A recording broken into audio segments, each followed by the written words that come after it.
So I've seen that the passport bros have become kind of a hot item of discussion, especially in this new man versus woman internet space. I believe that when it comes to passport bros, there's a lot of misinformation out there. Now, are there men going to Colombia, Malaysia, Thailand, Dominican Republic, etc., for the sole purpose of having sex with beautiful women? Absolutely. I've been to the Dominican Republic 6 times in the past 12 months, so I can speak very eloquently and very informatively about the culture here. I can't really speak on too many other places. This misconception that the women are these docile creatures who have no personalities, who don't say anything, who just go along with whatever the man wants to go along with because there's some money involved is totally false. Wrong. Wrong. You'll be wrong if you think that. If you are in the States, especially somewhere on the East Coast, I'm from Philly, Philadelphia. So if you're from the East Coast region, you're, in my opinion, somewhat familiar with Dominicans and Latino women. There's nothing passive, there's nothing demure or docile about Latino women at all. That narrative has to just stop. These are very impassionate, outspoken women full of personality. You're not going to come over here and just find someone who just bows down and kisses at your feet because you have a few dollars to spend. That's not what it is at all. I can tell you for sure. These women, by and large, have opinions. They state their mind. Very feisty, very robust personalities. It's not this submissive person who you're going to give a few dollars to and they're just not going to have their personalities anymore. That's not real. The idea of submissive. Are the women here more submissive? Yes and no. If you're talking submissive in the way that I believe is associated, whereas the women just bow their heads and do whatever the man wants them to do and they don't have an opinion and talk back, absolutely not. Are the women here more likely to just naturally want to cook, clean, and cater towards their men? Absolutely yes. How I explain that or rationalize that is like this. If you ask a woman what a gentleman is, she can give you clear examples of what the gentlemanly thing is to do. Open doors, provide protection, carry heavy stuff, pay for the first date. These are all things that you can directly say generically what a gentleman does.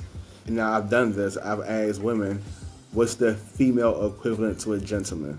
They all say, well, the female equivalent to a gentleman is a lady. As a lady, what is something that you do for all men? Not just your boyfriend, not your father, not your sons. As a lady, what is something that you do for all men? Because as a gentleman, I will open the doors for all women. As a gentleman, if I see a woman carrying something heavy, I get up, I spring into action, I carry a heavy thing for her. Not just because she's my girl, not because she's just, it could be a complete stranger. If I see her carrying some heavy shit, and as a gentleman, I usually get up and do that. When I was catching a bus and I'm sitting down, and a woman gets on the bus and there's nowhere to sit, I give up my chair so that she can have a place to sit. That's the gentlemanly thing to do.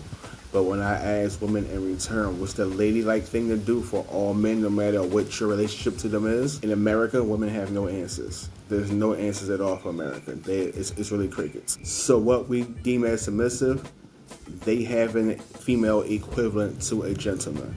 So I came to the DR this time with my father and one of his friends and what have you. My lady that I'm dating over here, she came to the villa with her sisters and whatnot, and everyone met each other. As men, we were not allowed to clean up. We were really not allowed to cook. Let me preference this. The women naturally wanted to make sure we ate, make sure they cleaned, and it was no problem. There was no sucking of the teeth.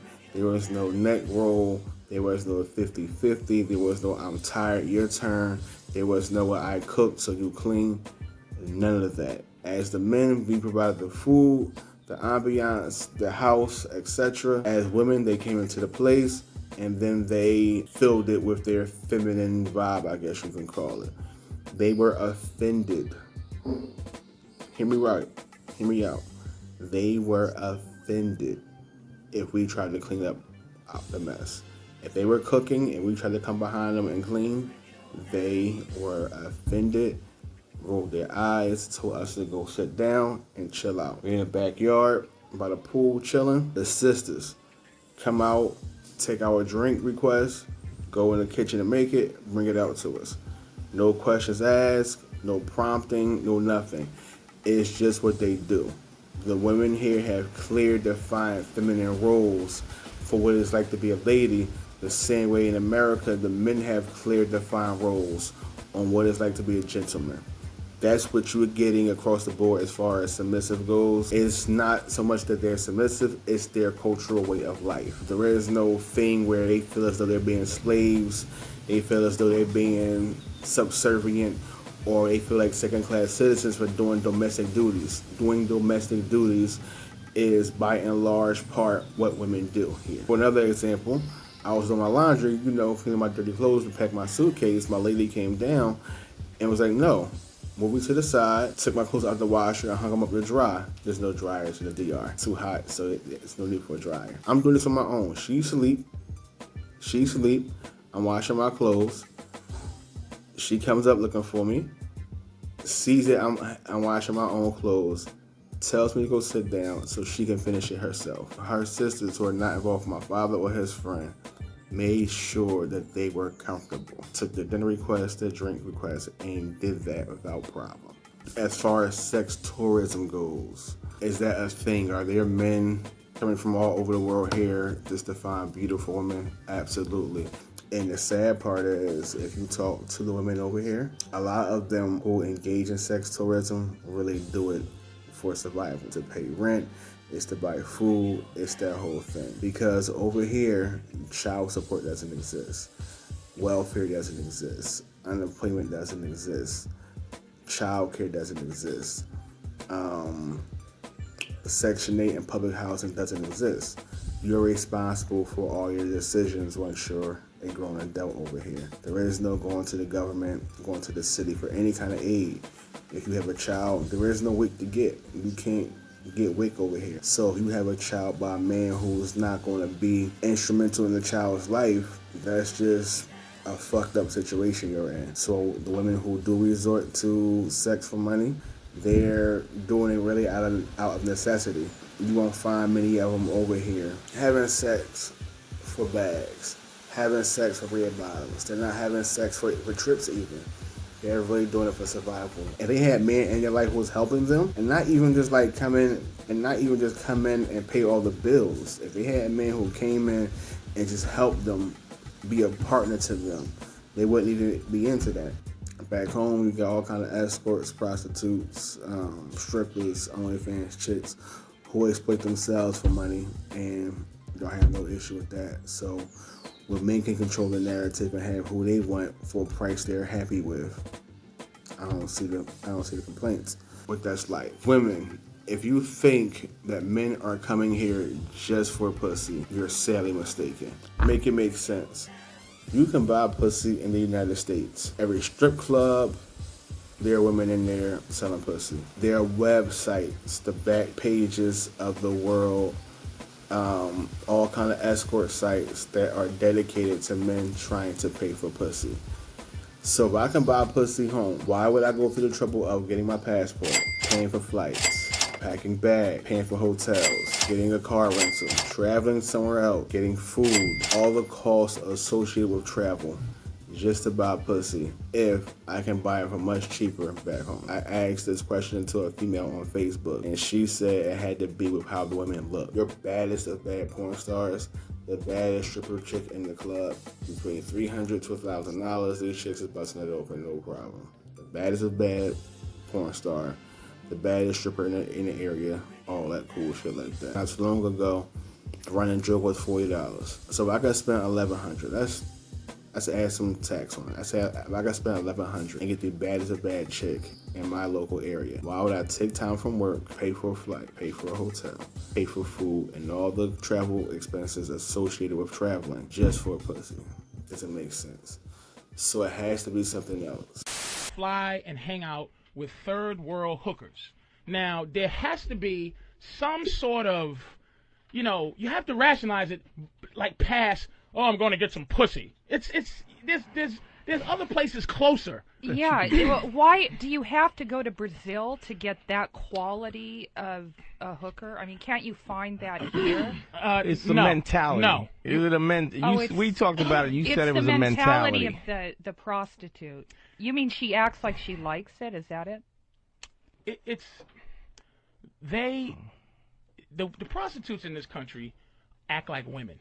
They act like women that they actually have dignity and rules and things like that. Oh. And they make sure. In Brazil they have. No. I'm going to explain it. They in Brazil they pretend to love you so much that there's something about giving them money that you're not giving them money. Like, you're not buying pussy. They don't make you feel like you're some piece of shit buying pussy, and you don't. And in turn, you don't make them feel like they're some piece of shit selling pussy. Here, there's a weird war where you disrespect prostitutes. It's like, bitch, you're selling pussy, and they're like, well, you probably got a fucking wife at home. You fucking stinking mother. You're fucking here catching AIDS from me, and fucking you got a wife and kids, and you're a piece of shit. It's the same combative thing that you have with free bitches. Yeah, that you get with a wife. That you get with somebody that you don't pay money for. When you go to Brazil, you see men, rational men, walking around holding whores' hands that you fucked yesterday. Like, you have to walk up to them. You're like, hey, how you doing? And you have to pretend you didn't just buy this bitch yesterday. Hey, how you doing, Inca? And she's like, hello. And he's like, I'm gonna take her home, kissing her in the mouth, and you just go, wow. But it's something about them that make you. It's a weird feeling. And Here, when you find a woman to spend time with, she's gonna come over to your villa, your hotel room, etc. She's gonna bathe you. Y'all gonna get in the shower. She's gonna wash you and her from head to toe. She's gonna give you a massage, a nice back rub, a shoulder rub. She's gonna do all of that. Then she's gonna fuck your brains out. Then, let's say you got some light domestic shit to do in the house. Maybe some dishes is out. Maybe, I don't know, the table's a mess or whatever the case may be. A little sexy ass is going to go straighten up, tidy up your area. And then she's gonna sit back and chill and enjoy the vibe. Have a drink with you, smoke with you. Whatever your thing is, she's gonna participate in that. And she's gonna do it all with a smile on her face. Happy, laid back, bubbly, chilling. As long as you treat her right, she's gonna treat you right. It's not gonna cost you much more than $100 maybe. If you go on that route. If you go on the tricking route, it's not gonna cost you more than $100. And she's gonna be gorgeous. She's gonna look as good as your favorite Instagram model, and you're gonna have options. I think what's happening is women have had the chokehold on sexual access, and men like myself who aren't the best of looking dudes at all can come over here and be with the best of looking women without going through the hurdles and hoops of trying to get their attention. The fact of the matter is you can't be a broke, dusty, bum ass nigga and do this on a regular basis. It's not possible. This trip alone costs about $4,000. You can't do this trip on a regular basis if you're the broken, dusty type. Full transparency, I haven't made less than $70,000 for the last 4 years of my life. I've been $70,000 and above, and it's not that I haven't tried to date American black women. I've tried hard, honestly, very hard, and just gotten abysmal results. And not 100% because of them. I'm not bashing women. I'm not here to say black women are less than. I'm not here to say black women are whatever. It's not even that. I'm just trying to tell people out there, men and women, the differences in the culture and dispel or explain any misconceived opinions you might have of the quote-unquote Passport Bros. And honestly, I thought Passport Bros was a podcast or something like that. I thought it was two guys or a few guys who had a podcast talking about the cultural differences between American women and then women abroad.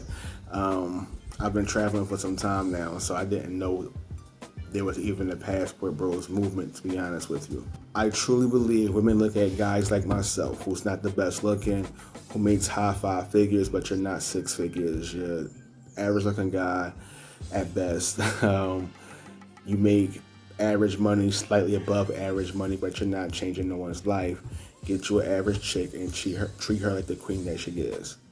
The thing is, in America, my $70,000 a year might be above average-ish or have you, but in the rest of the world that's not Europe or America, I'm top 5%. I'm a top 5% earner. Not that that means anything. I was raised by all women. I grew up under my mother, my grandmother, my aunts, and my sisters. The women in my life have been the most prevalent influences, and I have immense respect for them.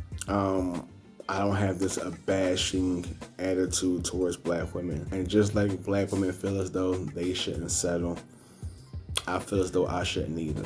And I'm not even talking so much as far as in the looks department. I'm talking about as far as if I as a man am going to do the man things, then as a woman, I want the woman things done. I don't want this power struggle for who's going to do what. You know, there's the long running social media meme of who gets their plate first and everything like that. That's not even the question here. Who eats first and how a woman is going to serve a man versus the kid. That's not even the question. The women here have a cultural norm built into their way of life of how women are to be towards men. It's just ingrained in them. It's not this battle that we have in America. Men can come here, live in some beautiful shit like this, beach right over there, pool in the backyard, beautiful woman in your arms, have a nice family. There's certain conveniences we have in America that you wouldn't have here, but it's not this big difference to where like being over here is unfucking livable. People live long lives over here. It's not like they're dying at the age of 30 or no shit like that. People live long lives here. And now for the men who are expressing their frustrations with women, black women back home in the States, don't. It's unnecessary. Truth of the matter is, if you was that nigga, a lot of these chicks would treat you like you're that nigga. As the saying goes, go where you're celebrated and not tolerated, and leave the rest of that shit behind. If you was a Drake or a Trey Songz or Idris type motherfucker back home, you know, the top scammer nigga, the top D-boy, all that cool shit like that. These chicks will line up and act accordingly. But if you're not that, you know, it just is what it is. So instead of being mad, instead of being angry, instead of making these bashing videos of how the women here are better and the women over there are whatever, don't do it. It's in poor taste and it's really unnecessary. If you're really that level of frustrated, do something about it. Improve yourself, improve your money, and move around. But if you're going to go over to these places and think that your money is going to make females just subservient and docile to you, that's not it. If you're moderately successful in the United States, your success will give you access to women who look away here that wouldn't give you the same treatment there. And it's as simple as that. And that's just the honesty of it. I think the backlash from women is that they're seeing men like myself come to these places and getting gorgeous, absolutely gorgeous women to do all the cooking and cleaning and those things with a smile without complaining. And they're back home like, I'm not going to do that shit. I'm just not doing it. I'm a queen as I am, and as a man, you should do certain things, and as a female, I should do what I want to do, and that be the end of it. And I'm cool off of that kind of energy. I'm cool off that vibe. I work too fucking hard. I make too many sacrifices. I'm too good of a man to the women who I've tried to be good to. Lack of effort that I've got in my life. Going abroad, I've been very happy. And this is not to say that black women back home are less than. And let's stop this shit too. If you know anything about history, the majority of the slaves were dropped off in the Caribbean. Something like 87% of the slaves from West Africa were dropped off in the Caribbean and before getting to the United States. Like a small percentage of the overall slave trade actually ended up in the United States. So make no mistake about it. These are still black women here. They're still black women. They're still your black queens and all of that. They just happen to speak Spanish. So let's kill that bullshit for sure. But men, to be honest, some of us are doing the most in this community. And I get it, I understand it. I've been there. I used to be one of the angry men who felt as though, despite my best efforts, despite being romantic, despite being caring, despite being chivalrous, despite doing more than 50-50, I'm happy doing 70-30, 60-40, whatever the case may be financially. I'm cool with that. Despite all those things, women still gave me their ass to kiss. And I was just tired of it. And I've been very happy with how I'm getting treated here. You don't have to be frustrated. You don't have to be angry. You don't have to make these think pieces telling black women in the United States how they should act. Just go where the women are acting how you want them to act. And it's that. You don't have to go home and rub it in their faces. Hey, I got my soul and she looks like so-and-so and she still does whatever. You and my soul will be happy. If that's what it's about. If it's about you being happy, you go do that and let the women back home do what they do best. And I really want to leave it at just that because I'm at peace. I have no need to try to rub anything in anyone's faces. At the end of the day, you get what you want to get.